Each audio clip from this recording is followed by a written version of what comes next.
Let's see. Ni hao. No, we have another story to discover. Ni hao is hello in Chinese.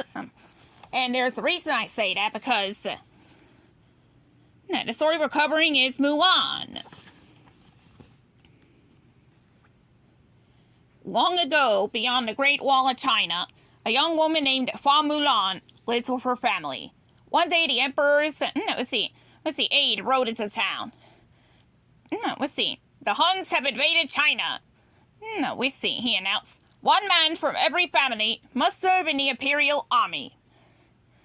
Mulan's father felt it was his duty to join the army even though he had been injured in earlier battles. That night he began to practice the fighting moves, unaware that Mulan was watching. Suddenly a pain from an old wound shot through his leg, and he collapsed on the floor. Mulan knew that her father wouldn't be able to survive another battle, so she decided to disguise herself as a man and take his place. She cut her hair, put on soldier's clothing, and left in the middle of the night on her horse Khan. But Mulan was not alone. The spirits of her ancestors sent Mushu, a tiny dragon, along to protect her. They arrived at the army camp. Mushu whispered suggestions about how to look more like a man. Show them your man walk, he said. Shoulders back, chest high, feet apart, head up, and thrust. I don't think I can do this, whispered Mulan. It's all attitude, Mushu told her. Mulan took a deep breath and strode into camp.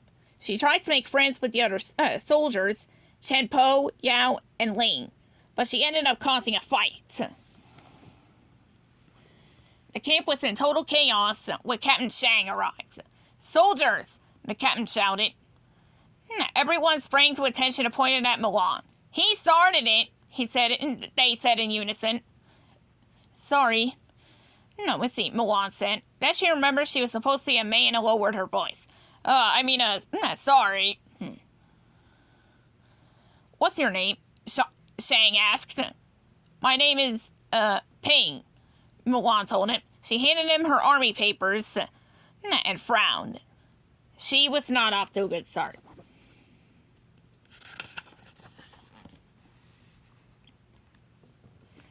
Captain Shang was a skillful leader, and though Mulan felt clumsy and inadequate, she worked as hard as she could.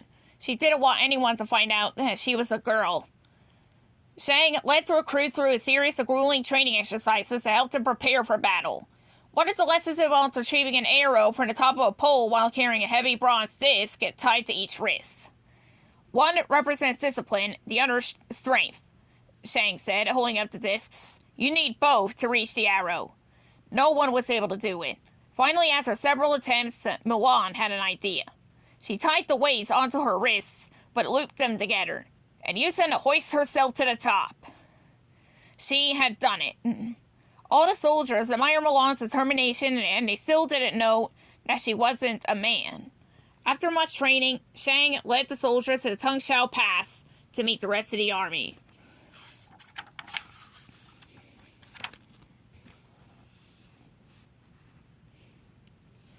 Let's see. When they arrived... Oh, wait. Okay, when they arrived, they discovered that the army had been defeated, and none of the soldiers had survived. Shang was especially upset when he realized that his father, General Li, had been killed. Shang composed himself and turned to his soldiers. The Huns are moving quickly. We're the only hope for the Emperor now. Move out, he ordered. Before long, the Huns discovered Shang and his troops. Hundreds of them, raced over the mountaintop, firing arrows at Shang's small band of soldiers. At first, it seemed like Shang and his army would meet a similar fate as his father. But Mulan got an idea. She seized the cannon and ran right toward the Huns. When she had almost reached their leader, Shan Yu, Mulan aimed the cannon above his head. The rocket hit the mountain behind him and caused a huge avalanche. Snow tumbled down quickly, burying the enemy.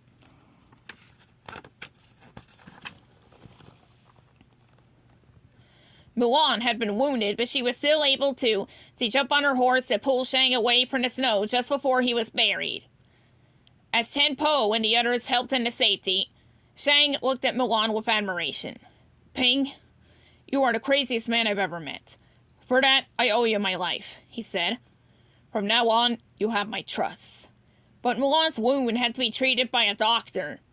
It was said the doctor told the soldiers that Ping was really a woman named Mulan. All that time in China, Mulan said that deception was punishable by death. Shang spared her. A life for a life, he declared. My debt is repaid. He told her she would not be allowed to continue on with the other soldiers. Dejected, Mulan watched the troops march away, leaving her alone with Mushu and Khan. With a heavy heart, she confided in the dragon. I should have never left home. I just wanted to do things right, so that when I looked in the mirror I would see someone worthwhile. But I was wrong. I see nothing. You risk your life to help the people you love, Mushu replied. But don't worry, things will work out.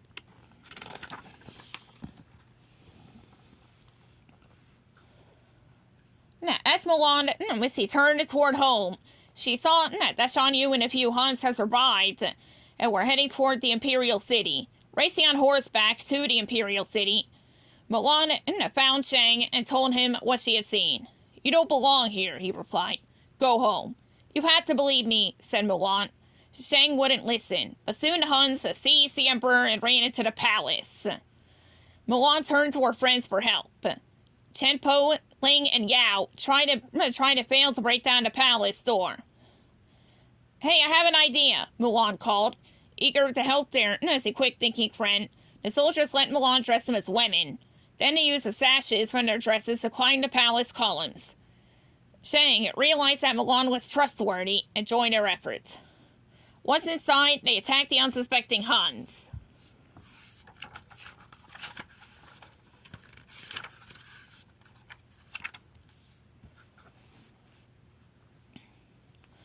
Together, Mulan, Shang, and the others knocked out the Hun soldiers that rescued the Emperor. Furious that the Emperor had escaped, the Hun leader drew his sword. You took away my victory, Shan Yu growled at Shang. No, said Mulan. I did. She pulled back her hair so Shan Yu would recognize her. The soldier from the mountains, the Hun leader cried. He began to chase her for his revenge. Leading Shan Yu to the top of the palace, Mulan grabbed a sword and pinned his cloak to the roof. Mushu shot toward him on a rocket. The little dragon jumped to safety just before the rocket blasted Shan Yu into a tower of fireworks.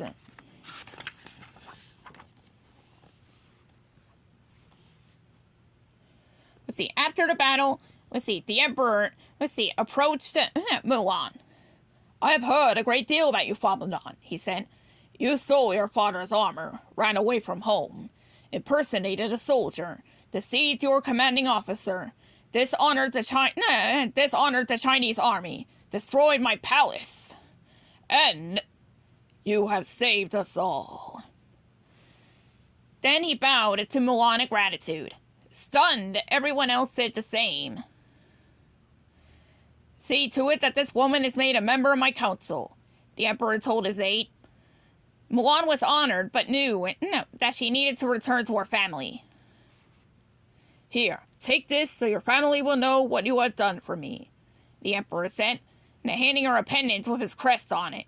Then he gave her Shan Yu's sword, and this, so the world will know what you have done for China. Mulan thanked the Emperor and said goodbye to her friends. It was time to go home and face her father.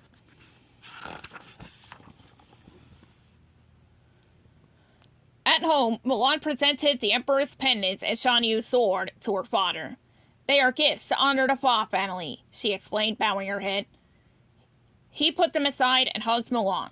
The greatest gift and honor is having you for a daughter, he said. Shang had followed Mulan home. He had realized that his feelings for her had grown.